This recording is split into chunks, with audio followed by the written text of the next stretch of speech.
ಬೇಕು ಎಂದಾಗ ಇರಲ್ಲ, ಬೇಡ ಎಂದಾಗ ಹೋಗಲ್ಲ, ಬಯಸುವಾಗ ಸಿಗಲ್ಲ, ಸಿಗುವಾಗ ಬಯಸಲ್ಲ. ಹತ್ತಿರ ಇದ್ದಾಗ ದೂರ ಮಾಡ್ತೀವಿ, ದೂರ ಹೋದ್ಮೇಲೆ ಹತ್ತಿರ ಆಗೋಕೆ ನೋಡ್ತೀವಿ. ಇದು ಎಲ್ಲರ ಜೀವನದಲ್ಲಿಯೂ ನಡೆಯುವ ಸತ್ಯ ಸಂಗತಿ. ಹಸಿದಾಗ ಸಿಗದ ಅನ್ನ, ದಣಿದಾಗ ಸಿಗದ ನೆರಳು, ದುಃಖವಿದ್ದಾಗ ಬಾರದ ಸಂಬಂಧ, ಕಷ್ಟದಲ್ಲಿ ಆಗದ ಸ್ನೇಹ, ಅಗತ್ಯವಿದ್ದಾಗ ಇರಾದ ಸಂಗತಿ, ಮತ್ತೆ ಯಾವಾಗೋ ಇದ್ದರೆ ಏನು ಪ್ರಯೋಜನ?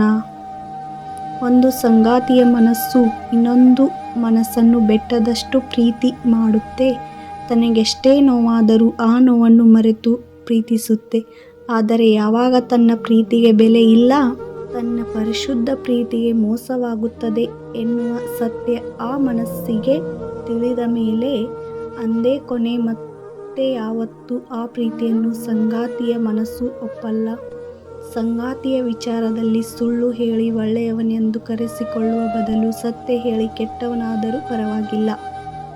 ಯಾಕೆಂದರೆ ಸುಳ್ಳಿನ ಮುಖವಾಡ ಒಂದಲ್ಲ ಒಂದು ದಿನ ಕಳಚಿ ಬೀಳುತ್ತದೆ. ಮುಖವಾಡವಿಲ್ಲದ ಸತ್ಯ ಶಾಶ್ವತ ಹೃದಯಗಳಲ್ಲಿ ಉಳಿದು ಬಿಡುತ್ತದೆ.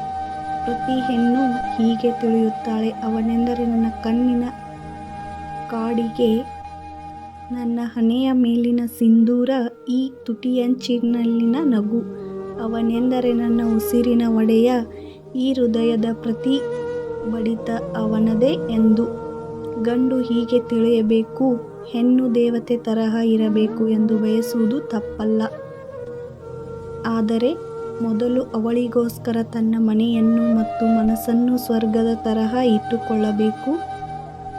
ನಂತರ ಹೆಣ್ಣನ್ನು ಬಯಸಬೇಕು. ಏಕೆಂದರೆ ದೇವತೆಗಳು ಕೇವಲ ಸ್ವರ್ಗದಲ್ಲಿ ಮಾತ್ರ ನೆಲೆಸುವುದು, ನರಕದಲ್ಲಲ್ಲ. ಆದರೂ ಸಂಗಾತಿಯ ಹಳೆಯ ನೆನಪುಗಳು ಬಂದರೆ ತುಟಿಯಂಚಿನಲ್ಲಿ ನಗು ತರಿಸುತ್ತದೆ. ಇಲ್ಲ ಅಂದರೆ ಕಣ್ಣಂಚಿನಲ್ಲಿ ನೀರು ತರಿಸುತ್ತೆ. ಇದೇ ಜೀವನ. ಈ ವಿಡಿಯೋ ಇಷ್ಟವಾಗಿದ್ದರೆ ಲೈಕ್ ಮಾಡಿ, ಶೇರ್ ಮಾಡಿ, ಕಮೆಂಟ್ ಮಾಡಿ. ಹಾಗೆ ನನ್ನ ಚಾನಲ್ಗೆ ಸಬ್ಸ್ಕ್ರೈಬ್ ಆಗಿ. ಬಾಯ್ ಬಾಯ್.